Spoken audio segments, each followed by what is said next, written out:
दोस्तों, आज की कहानी का शीर्षक है अंधेर नगरी चौपट राजा। एक बार की बात है, एक गुरु और शिष्य दोनों एक अनजान नगर में पहुँचे। वहाँ पहुँचकर उन्होंने देखा कि उस शहर में सब कुछ बहुत सस्ते में मिल रहा है और सबका भाव एक समान है। यानी 1 टका में चाहे 1 किलो सब्जी लो, चाहे 1 किलो सोना लो, सबका भाव एक समान ही था। उसमें जरा भी ऊंच नीच नहीं थी। इस प्रकार वहाँ के माहौल को देखते हुए चेला बहुत खुश हुआ। उसके तो जैसे अब मज़े ही हो गए। उसे अब वहाँ का माहौल खूब पसंद आने लगा। लेकिन उसके गुरु को यह बात बिल्कुल ठीक नहीं लगी।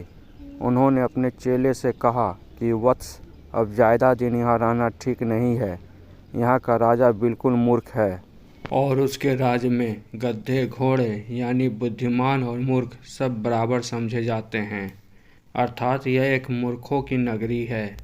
अगर यहाँ का राजा कह दे तो दिन को रात और रात को दिन माना जाता है। इसलिए अब जल्दी ही हमें इस नगरी को छोड़कर कहीं और जगह चले जाना चाहिए। अगर हम यहाँ रहें तो कभी भी मुसीबत में फंस सकते हैं। गुरु की यह बात चेले को पसंद नहीं आई।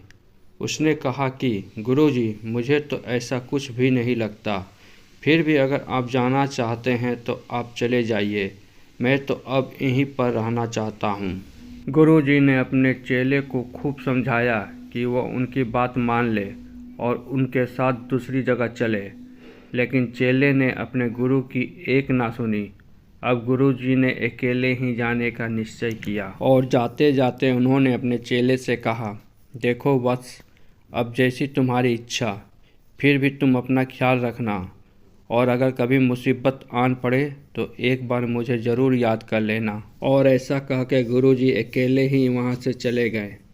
अब चेला अकेले ही खूब मज़े से रहने लगा और खूब खा खा कर थोड़े ही दिनों में वह मोटा हो गया। एक दिन अचानक ज़ोरदार बारिश हुई, जिसके कारण एक घर की दीवार टूट गई और उसके नीचे दबने से एक बकरी की मौत हो गई। बकरी के मालिक ने वहाँ के राजा से शिकायत कर दी। राजा ने उसके पड़ोसी को बुलाया और उससे कहा, देखो, तुम्हारी दीवार गिरने से एक बकरी की मौत हो गई है। अब इसकी सज़ा मौत है। यह सुनकर वह आदमी घबरा के बोला, नहीं राजा साहब, इसमें मेरी कोई गलती नहीं है। दरअसल ये सारी गलती तो उस दीवार को चुनने वाले कारीगर की है।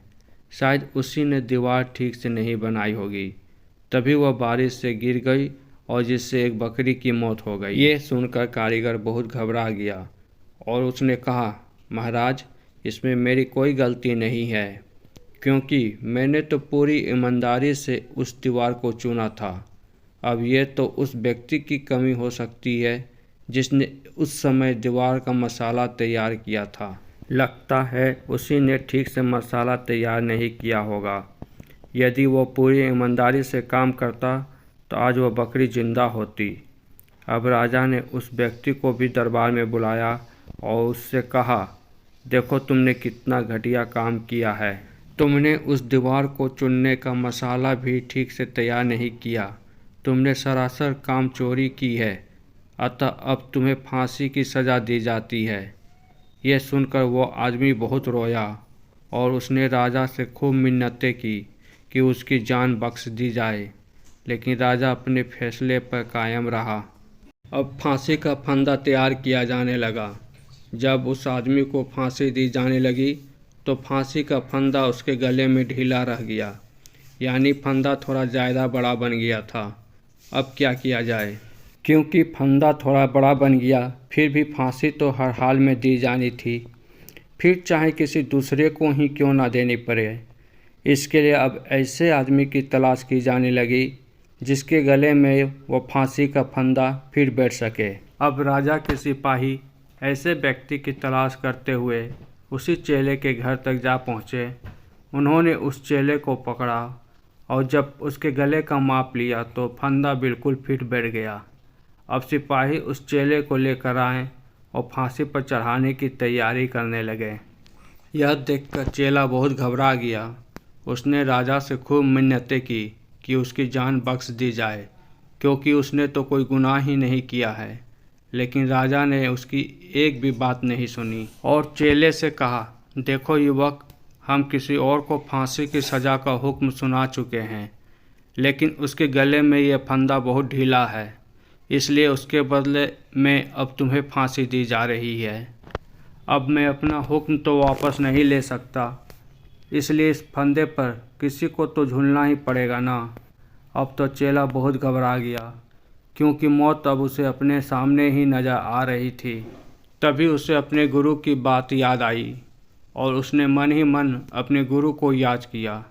इसके बाद उसके गुरु राजा के दरबार में पहुँचे और कहा, हे वत्स, यह तो तुम्हारे लिए बहुत ही सौभाग्य की बात है कि तुम ऐसे समय मृत्यु को प्राप्त हो रहे हो जब ऐसा योग बन रहा है जब मृत्यु को प्राप्त होने वाला सीधा परमात्मा से मिलता है, यानी उसे स्वर्ग में जगह मिलती है और उसे हमेशा के लिए मुक्ति मिल जाती है। यह सुनकर राजा ने कहा, हे गुरुवर, अगर ऐसा है तो फिर मैं स्वयं ही इस फांसी पर चढ़ूँगा।